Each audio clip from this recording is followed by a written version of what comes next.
Ashama daawwattoota fi dhaggeeffattoota chaanaalii Obsee Shawaa nagaan araarri jaalalli waaqayyoo iddoo fi kallattii irra jirtan irratti isiniif haa baay'atu jirtu jecha har'as deebi'ee dhufee jira. Maal qabattee dhufte Obseen jechuun keessan hin oolu. Isa duratti garuu chaanaala kiyyaaf haaraa warra taatan laayik, sheer, sabskiraayib gochuudhaan na bira dhaabbadhaa. Maatiin haa taasisaniin jechuu barbaada. Warroonni maatiin haa taatanis galatooma, warroonni maatiin haa taatanis wantoota ani gadhiisu yeroo yeroodhaan akkasin bira ga'uuf maatiin haa taasisaniin jechuun barbaada. Na jajjabeessaa. Chaanaalli kun akkuma argitan chaanaala xiqqaadha. Chaanaala kana guddisuu na yaalaa jechuun barbaada. Baay'ee sin jaaladha, baay'ee sin kabaja. Egaa har'a immoo Obseen maal qabattee dhufte jechuun keessan hin oolu. Wanta qabattee dhufesi baay'ee natti gammadee jira jechuudha. Baay'ee natti tolee jira. Dhugaa dubbachuuf namni kamiyyuu kan hin dogongorres hin jiru, kan walitti hin buunes hin jiru jechuudha. Akkuma jaalalli jiru jibbi jira jechuudha. Akkuma jibbi jirus immoo jaalalli jira jechuudha. Addunyaa kanarratti wanta baay'ee argina. Maali gammaddee maal argattee wayim maal argite warri jettaniif Fiqirii fi Abrish araaramuun isaanii baay'ee natti tole jechuudha. Dhugaa dubbachuudhaaf baay'ee guddisee kanan galateeffachuu barbaadu ruuttadha jechuudha. Maaliif dubartii beektuu ogeettii kan taatedha. Otoo nama tokkooti indee fiqiranyaa turanii har'a yoo araaramnu kan walitti deebi'u ani gidduu sanitti nan galatatama, ani gidduu sanitti yookaan rakkinan narra ga'a jettee shakkii akkasiitu miti jechuudha. Garuu ishiin immoo qarumsa sammuu ishiirraan kan ka'e amma dandeettii ishiitti wanni jette jechuudha. Lakki Abrish araarami yoo ana jaalatte dhugaatti jaalala dhugaa naaf hoo qabaatte haraara ishiidhaaf godhiiti. Balleechaa ishiis haa ta'u ishiinis itti balleessitu atis itti balleessi. Garuu immoo dhibbatti ati dhiifama godhii fi gaafa san wantoonni hundumtuu iddoo qabata. Dhiifamni waanuma hundumaa gaditti waan guddaadha. Dhiifamni waan guddaa waan ta'eef garaa dhiifamaa qabaadhuuf jettee kadhatte jechuudha. Otoo dubartii tokko taate hin kadhattu dhugaa sinitti maaliif bakka ofiishiitii erga gammachuu qabaattee erga ofiishiitii jechuun keessi ishee erga gammachuu qabaattee sila dhimma namichoo ishii dura jaalattee dhiistee sanii dhimma hin qabdu jechuudha. Dhugaa baay'ee jechuudha. Mucaarottaa wajjin jiru sunis ana baay'ee natti tole jechuudha. Ogeessa ta'aniitoo akka nama guddaatti yaada akkasii dhiyeessanii ijoollee kana hoggaasha wajjin turreedhaan akkuma fiqir dubbattutti jechuudha. Jaalala hoggaa shanii addaanii kanii dhugaadha. Minaan bishaan ijoollee sanii otoo bakka tokko ta'e akkuma ta'es ta'u wallollis otoo dhufee bu'aa bayii guddaanis otoo dhufee gargar hin ba'an ture. Garuu minaan bishaan isaanii tokko miti. Kanaaf gargar ba'umsi isaanii hunduma kun wanti hundi akka waaqni malee akka namni jedhee miti. Waaqayyoo Abrishiisis Fiqiriifis nama ambiraa qaba jechuudha. Bakka carraa isaanii kan biraati. Abrishiifis cinaacha isaa keessaa kan baatu kan biraa, kan ruuttatirree cinaacha nama ambiraa kan Fiqirisree cinaacha nama ambiraa akka taatu jechuudha. Maaliif ijoolleen kun hoggaa shan jaalalaa wajjin turanii fiqiriidha wajjin turanii wal jaalatanii yeroo gaarii dabarsanii yeroo yaraas dabarsuu danda'u. Gaafa hunda gammachuun jira miti. Gaafa miidiyaattas dhufanii kolfan, gaafa miidiyaattas dhufanii gammadanii gammachuudhumaaf arganii gammatu otoo hin taane rakkinni jira, bu'aa bahiin jira, wanta baay'ee jira. Garuu immoo namni isuma keessa dhaabbatee jaalala ho'aadhaan hoggaa shan waliin turanii garuu immoo hin taane guyyaan gaafa ga'u yeroon gaafa ta'u adda baane. Amma kana garuu katamaa tokko keessa taanii Abrish akka hidhetti bakka hin araaramna seene hoggaa walitti dhufneeyyuu ija addaatiin wallaallee dabarra malee ol jedhee ishiin laalu ishiin irree ana laaltu kan jedhu yaada isaa kenne jechuudha. Baay'een gammadee baay'ee gammadaa ta'een jira. Maaliif qiimii namatti qabamanii deemuun sirrii miti. Garuu immoo waan hin yaadinni naa ta'e jedhee baay'ee gammadee jechuudha. Baay'ee tokko gammadee dhugaa anillee gammadeef jechuudha. Ani dhugaa sanitti baay'een ruuttatti gammade. Maaliif bakka gizee dura viidiyoo seentee waraabduu akka jettetti nama tokkotti qiimii qabdee keessi kee qulqullaa'uu baate ani nama baay'eedhaaf gaarii hojjedhe garuu immoo nama takkittii dhafan kifinnata qabu yoo jette kadhannaadhuma wayin immoo tsolotiin nuti goonu iyyuu nu milkaa'uu dhiisuu danda'a.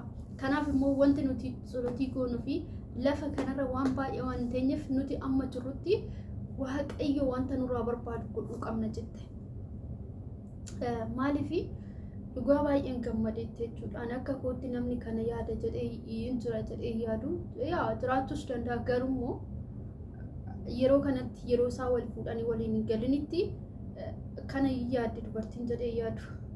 Garuu waaqayyo ishee eebbisu dhugaa baay'een itti gammadee isaan irree xindeewochi warra ijoollee namatti tolanidha. Jaalalli isaanii ho'aadha. Bakka garaan dhiifamaa guddaadha. Dhugaa isinitti amma namni meeqa lafa kanarratti nama meeqatti qabamnee oolla ijoollee. Nama meeqatti qabamnee oolla. Nama meeqa jechuun dubbiidhaan isaa ta'u, gochaadhaan isaa ta'u, yaadaan isaa ta'u nama baay'eetti qabamnee oolla bakka. Garaan keenya bakka bakka akkas na goote abaluun akkas na goote ani naraaramuuf otuma maal ta'e jedhee namni kakkaturree hin jira jechuudha. Kuni sirrii miti dhugaa isinitti hima. Maaliif har'a lafa kanarratti waan gaarii nutti fakkaachuu danda'a. Waliin ooduun, walitti muufachuun bakka wanta akkanaa lafa kanarratti waan gaarii nutti fakkaachuu danda'a. Garuu hafuura keenyaafis, kadhannaa keenyaafis, keessa keenyaafis boqonnaa kan ta'u jaalala. Jibbi eenyumaafuu boqonnaa kennu. Amantoota kamiifuu amantii kamiyyoo ta'e boqonnaa kan kennu jaalalli yoo jiraate jechuudha. Nama kamiyyuu of caalchisanii yoo jaalatan boqonnaa qaba namni tokko jechuudha. Wantootuma darbuuf jennee jibba walirratti kaasuun, walirratti walammeessuun uumaa faayidaan qabu. Bakka walitti bu'iinsa akkuma jiru akkuma Abrashii fi Ruutaa kana garaan dhiifamaaf kan jiru jechuudha. Abrashii fi Fiqir kana garaan dhiifamaas jiraachuu qaba. Maaliif hojjettanii eeyyan dirqama tidaariidhaaf wayin immoo haadha manaaf abbaa manaa walii ta'uu otoo hin taane obboleessi koo waan guddaadha ijoollee. Dhugaa isinitti himu obboleessi waan guddaadha. Obboleessa foonirra immoo obboleessi alagaa kun waan guddaa isiniin jedhe. Maaliif namni jabeessee obboleessa halaa wayin hiriyaa alaa tokko qabate dhugaa isinitti himu waan guddaadha. Akkuma obboleessa kee isa mana keessatti wajjin dhalattee sanitti si yaaduu danda'a. Kanaaf akka kootti Fiqirii fi amma Abrash yoo jaalalaan gargar ba'an jireenyi isaanii beddeessa isaanii yoo tokko ta'uu baate obbolummaa isaanii tokko jechuudha. Jaalalli obbolummaa isaanii hin cima. Nagaa gidduutti buusanii hin tarkaanfatu jechuudha. Wanta tokko daandiitti yonnaatti uumame Abrashis biran darbu Fiqirinis biran dabartu jechuudha. Maaliif jaalala isaan gidduu jiru santu walitti fide jechuudha. Jaalala laphee isaanii keessa jiru sun garuu otoo waliin oodanii deemanii Abrash oduu har'a waan tokko ta'e Ruutaan Fiqir laaltee tokko bira dabarte malee Abrash ol qabuun nattu otoo Fiqiris waan tokko taate Abrashis jedhee bira darba malee Fiqir ol qabuun naqu jechuudha. Abrash garuu gaafa garaa dhiifamaa qabaatanii gaafa garaa dhiifamaa keessa namaa jiraate amaashiitti hin barbaadu gaarummaa ishee bakka wantoota gaariidhaan bira dhaabbachuu danda'a jechuudha. Inni iyyuu jedhee ture jechuudha kaleessa akkuma viidiyoo isaan irratti argitanii wanta barbaaddeen obbolummaa keetis biran jira. Wanta barbaadde wanta dandeettii ani qabus biran jira jedheen jechuudha. Kana jechuun dandeettii gobiznata isaa irratti argite jechuudha. Haraaramanii dhiisne wanta barbaadde biran jira. Ani siif obboleessa ta'uu danda'a jedhee qaalii galeef jechuudha. Daawwattoota fuuldurattis Ruutaa fi mucaa fuuldurattis jechuudha. Kanaaf warri akka koo gammadanii dhugaana baay'ee natti tole. Maaliif akka waa'ee kiyyaatti natti tole jechuudha. Otoo inni ishiidhaaf dhiifama godhuu baatee yookaan immoo ishiin isaaf dhiifama godhuu baatte wanni garuu wanti namatti tolu ishiinis akkuma dhiifama goote fagagtaan irraa mul'ate. Inni sirrii akkasuma jechuudha.